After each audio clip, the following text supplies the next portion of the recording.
ओम शांति। आज का वरदान भगवान के वरदान अपने बच्चों के प्रति। डेट 4 दिसंबर 2021। वरदान है, आत्मिक उन्नति के साधन द्वारा सर्व परिस्थितियों पर विजय प्राप्त करने वाले अकाल मूर्त भव।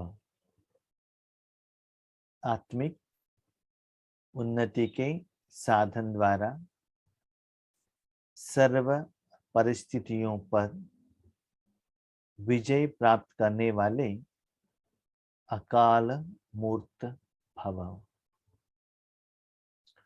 जब मनुष्यात्माओं को साधन नहीं रहता है, परिस्थिति का प्रभाव उनके ऊपर आ जाता है। जितना साधन ज्यादा है उतना उसके जिंदगी सेफ्टी बनता है। तो तन के रूप में पहले हम डिस्कशन करेंगे, उसके बाद आत्मा के रूप में आएंगे। समझ लीजिए, दुनिया में एक व्यक्ति है, अकेला है, अनाथ है, न उनका माँ बाप है, न उनके पास पैसा है। क्या करता है? जहां भी उनको काम मिलता है काम करता है और रात में रोड के बाजू में सोता है। तो क्या होगा? रात को मच्छर काट सकता है, उतना अच्छा नींद नहीं आ सकता है। बारिश आएगी, ठंडी आएगी, जो भी परिस्थिति आता है उसका प्रभाव डायरेक्टली उनके ऊपर पड़ जाता है। समझ लीजिए, वो थोड़ा कमाई कर रहा है, तो क्या करेगा? पहले अच्छा कपड़ा ले लेगा, बेडशीट्स ले लेगा, उससे थोड़ा ठंडी से, मच्छर से प्रोटेक्शन मिलेगा। और भी अच्छा धन इकट्ठा होता है, एक घर लेता है रेंट का, उसके अंदर रह जाता है। तो साधन अच्छे होने से क्या होता है? परिस्थिति, जो वायुमंडल का जो प्रभाव है, उनके शरीर के ऊपर प्रभाव नहीं पड़ेगा।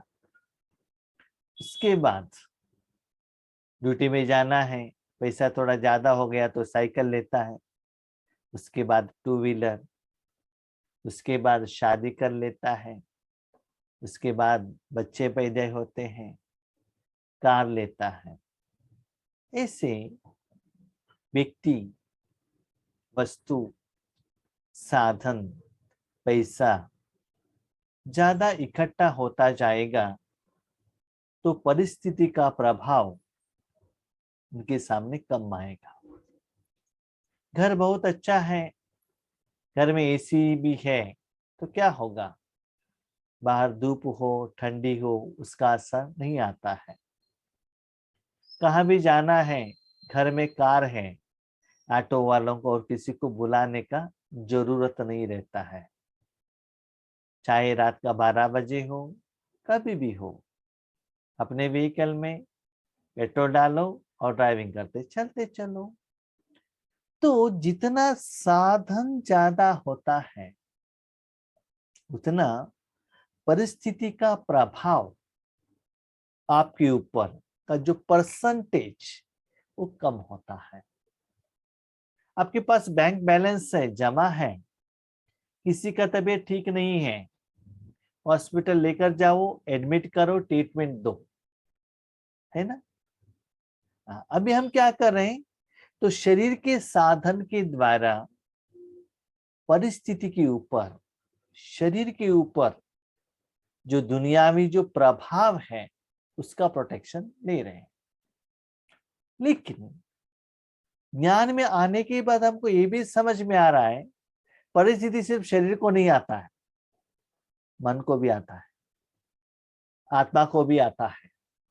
तो वो निराकार साधन और शक्ति मालिक को भी प्रोटेक्शन देना, परिस्थिति का प्रभाव उसके ऊपर न आए उसके तरफ अटेंशन देना, और आत्मा को भी साधन को बढ़ाना, प्रोटेक्टिव साधन,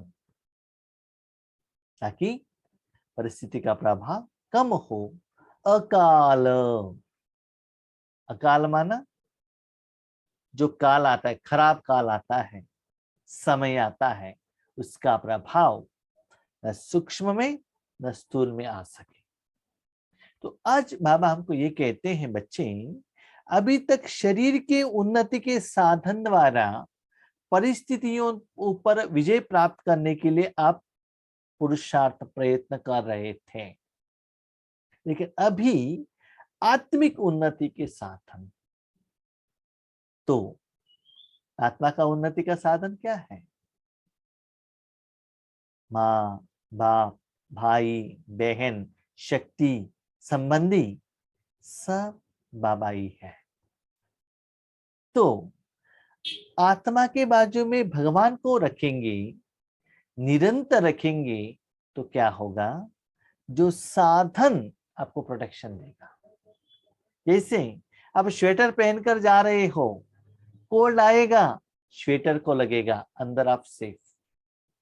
हेलमेट पहनकर जा रहे हो, गिर गए तो हेलमेट को लगेगा, आपका सिर सेफ रहेगा।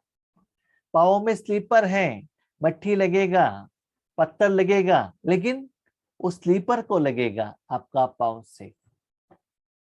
ऐसे ही सदा अपने मन के साथ भगवान को रखो, तो परिस्थितियों के ऊपर विजय प्राप्त करेंगे। उसके साथ साथ अकाल मूर्त, काल कुछ भी नहीं कर सकता है।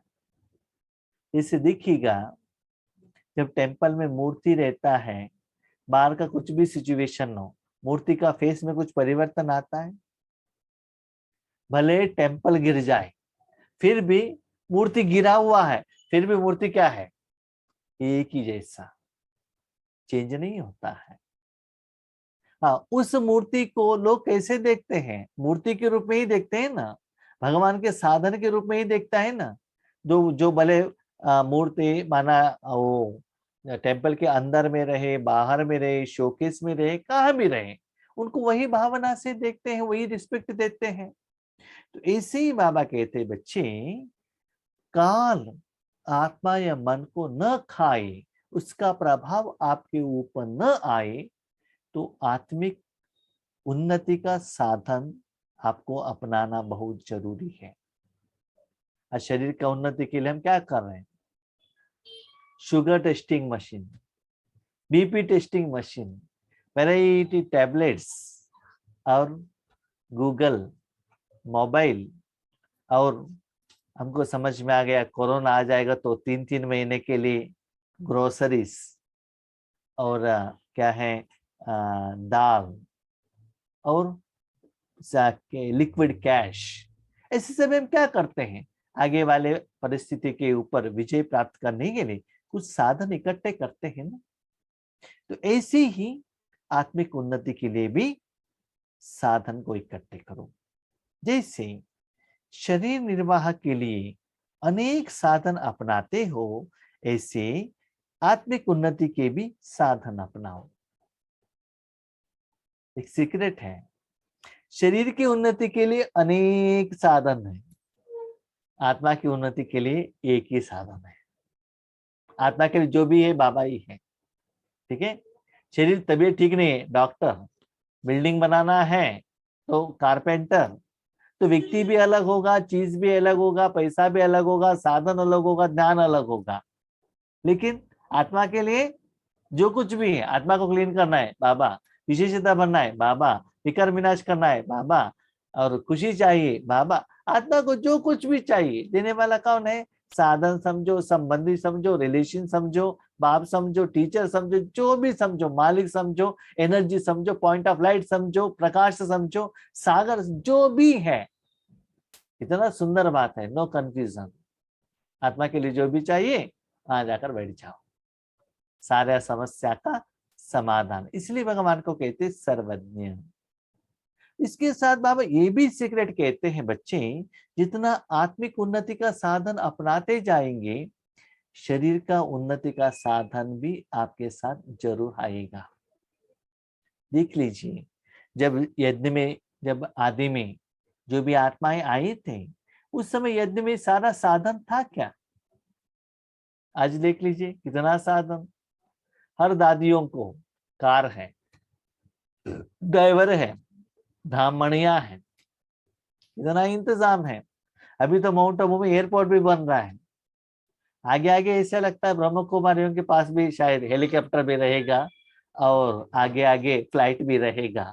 ईश्वरी सेवा के लिए बाबा देता है, रिचेस्ट इन दी वर्ल्ड।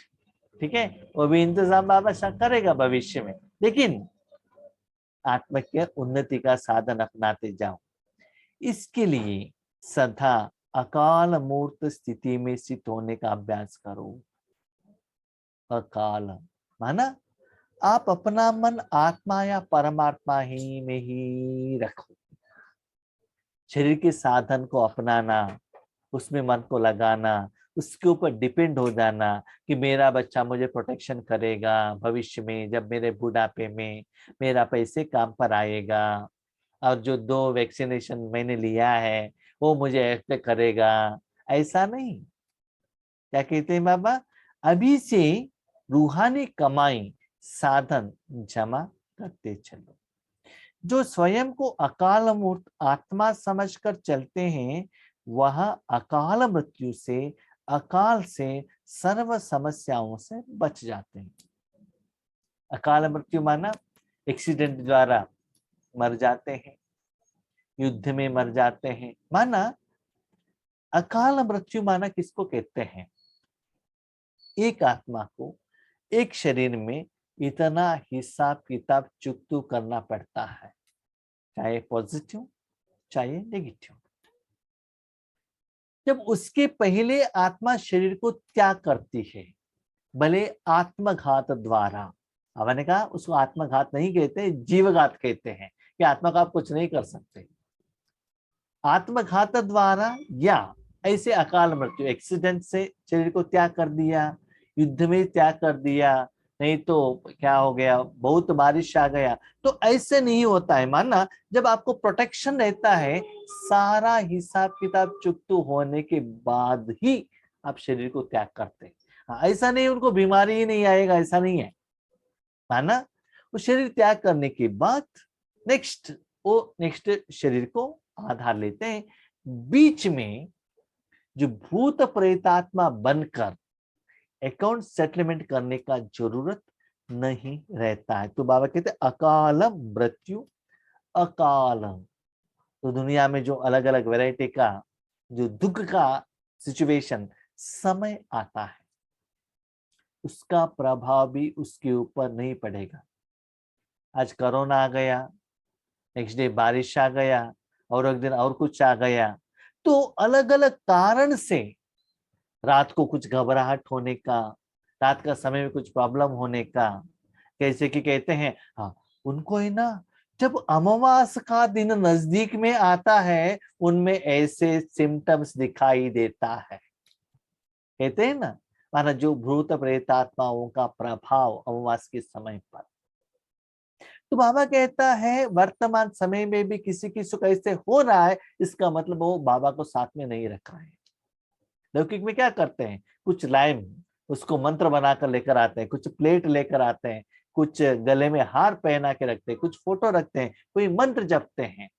लेकिन बाबा कहते हैं बच्चे भगवान को साथ में रखो, उनकी छत्र छाया में रखो। तो ऐसे जो अकाल काल कोई मनुष्य आत्माओं के ऊपर कोई और कोई आत्मा प्रभाव डाल रहा है, उसका पहले हिसाब किताब हो और कोई आत्मा के साथ उनका हिसाब किताब हो, तो वो प्रभाव भी उस आत्मा को नहीं होगा। तो ऐसे प्रभाव हमारे ईश्वरी परिवार में हो रहा है, इसका मतलब वो लोग भगवान को सदा साथ में नहीं रख रहे हैं, सर्व समस्याओं से बचाते हैं। एक अकाल मृत्यु, दूसरा अकाल, तीसरा सर्व समस्या। किसी भी वैरायटी का समस्या हो, उस सारे समस्याओं का समाधान मिलता है, क्योंकि समस्या का समाधान करने के लिए भगवान आगे रहता है। इसके लिए तो महाभारत में दिखा है ना, अर्जुन के रथ में कौन था सारथी? श्री कृष्ण। जो भी समस्या आई, अर्जुन ने पूछा ये क्या है, तुरंत आंसर भी मिला, समाधान भी मिला। कभी कभी ऐसा हुआ अर्जुन की जिंदगी में 18 दिन में जो युद्ध चल रहा था, पहले कृष्ण समाधान कर देता था, उसके बाद क्वेश्चन आता था अर्जुन को, ये क्यों, क्या, तो उसका आंसर देता था। तो हम लोगों की जिंदगी में भी हमको ये फीलिंग होता है कि बाबा हमको सहयोग दे रहे हैं। हमारे मन में क्वेश्चन आता है, तो बाबा ने क्यों दिया, किसके लिए दिया? तो नेक्स्ट थोड़े दिन में मुरली में बाबा कहता है, बच्चे इस कारण मैंने दिया है, इस रूप से दिया है। कभी कभी हम पूछते हैं उनको, बाबा हमको सहयोग दो। तो ऐसे सर्व समस्याओं से भी आप बच जाते हो। स्पेशली मानसिक चिंताएं, मानसिक परिस्थितियां को हटाने के लिए सिर्फ अपने शरीर के भार को मिटाते जाओ। स्पेशली मन का प्रोटेक्शन, मन का चिंता, साइकेट्रिक प्रॉब्लम, इससे आपको क्या मिलेगा, प्रोटेक्शन मिलेगा। इसके लिए शरीर का भान, शरीर का भान में रहेंगे तो क्या होगा, शरीर के लिए पैसा चाहिए, शरीर के लिए बिल्डिंग चाहिए, शरीर के लिए कार चाहिए, शरीरधारी चाहिए, तो उसके तरफ हमारा समय, एनर्जी और शक्ति जाता रहेगा। इसीलिए उसके तरफ थोड़ा टाइम कम करो, आत्मा के लिए ज्यादा करो। क्योंकि शरीर के लिए जो साधन आप अपना रहे हो, भविष्य में वो साधन होते हुए भी, व्यक्ति होते हुए भी आपको प्रोटेक्शन में नहीं मिलेगी। कोरोना के टाइम पर देखा ना, एक जगह पर पिता या माता शरीर को त्याग कर दिया है, बेटा इंडिया में है, 200 किलोमीटर दूर में है, भाई रोड में भी वो नहीं जा सकता है, इतना सिचुएशन आ गया। बीमारी है, हॉस्पिटल में आप जा नहीं सकते हैं, बैंक बैलेंस है, बेटी का शादी भी फिक्स किया है, पैसा आपके पास है, लेकिन शादी नहीं कर सकते। कोरोना तो कितना हमको सिखा दिया है।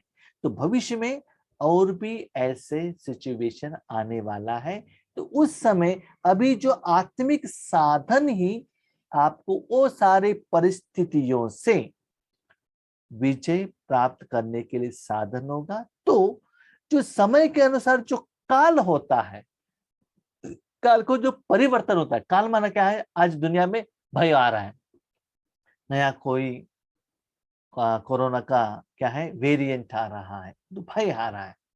हाँ, भय का भी फीलिंग नहीं होता है, बहुत खुशी का भी फीलिंग नहीं होता है, दुख का भी फीलिंग नहीं होता है, सुख का भी फीलिंग नहीं होता है। मुहूर्त माना क्या है, काल का प्रभाव उसके ऊपर कुछ भी नहीं होता है, एक रस स्थिति, प्रोटेक्टेड।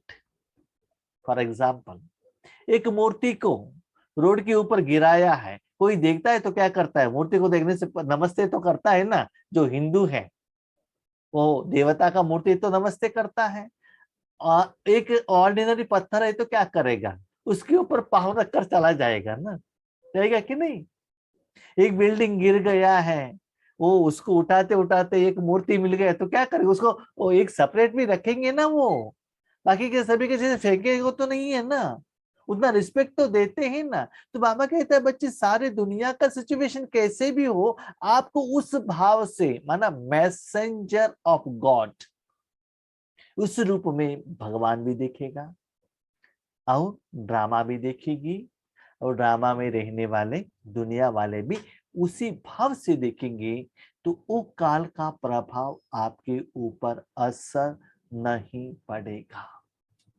इसके लिए क्या करना है, आत्मिक उन्नति का साधन क्या है, रूहानी कमाई, आशीर्वादों का खाता, सेवा का फल, बाबा का साथ, छत्र छाया, स्मृति स्वरूप, ये सभी हमको प्रैक्टिस करते जाना चाहिए। इसका स्लोगन, कोई भी बात जो बार बार फील करता है वह फाइनल में फेल हो जाता है। ऐसा नहीं होना चाहिए था, नहीं होना चाहिए था, नहीं होना चाहिए था।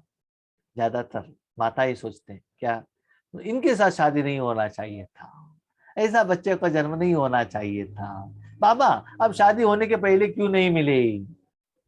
ऐसे क्या करते हैं, बार बार बार बार एक ही बात को क्या करते हैं, दोहराते रहते हैं मन।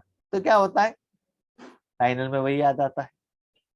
बाबा कहते हैं फाइनल में वह फेल हो जाता है। कभी कभी क्या है ना, कोई कोई स्टूडेंट सोचते हैं कि मुझे ये लेसन, क्या है, ये चैप्टर मुझे बहुत मुश्किल आता है, समझ में नहीं आता है।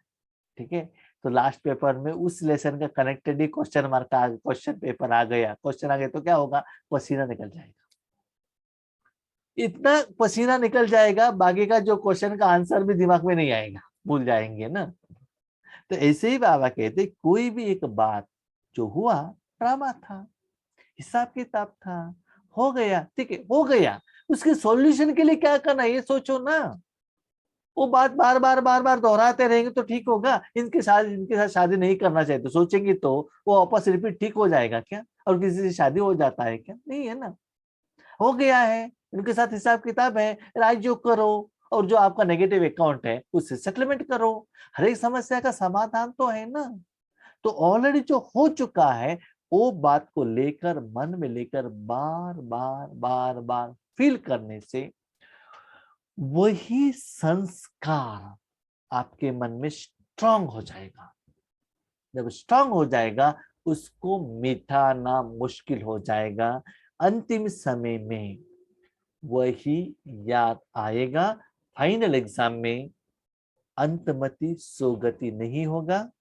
भगवान के बदले जो आप बात, जो व्यक्ति, जो साधन, या आपने कुछ किया हुआ गलती, स्पेशली बाबा के बच्चे बनने की बात श्रीमत के ऑपोजिट है, समझने के बाद भी हम जो गलती करते हैं, और वो गलती के बारे में बाबा मुरली में बार बार बार बार कहते हैं, वही मन को अंदर से फील होता ही रहता है, जानने के बाद भी मैंने एक गलती किया है ना। इसलिए श्रीमत का ऑपोजिट कुछ ऐसे कर्म मत कीजिएगा ताकि वो बार बार आपको फील हो, और फाइनल एग्जाम में वही फीलिंग फेल होने का साधन हो। ठीक है, इसीलिए जो भी है खुले दिल से बाबा को कहकर, समाधान लेकर, विधि को अपनाकर अपने समस्या का सॉल्यूशन ले लीजिए, ठीक है। अच्छा, Om Shanti. Thank you Baba.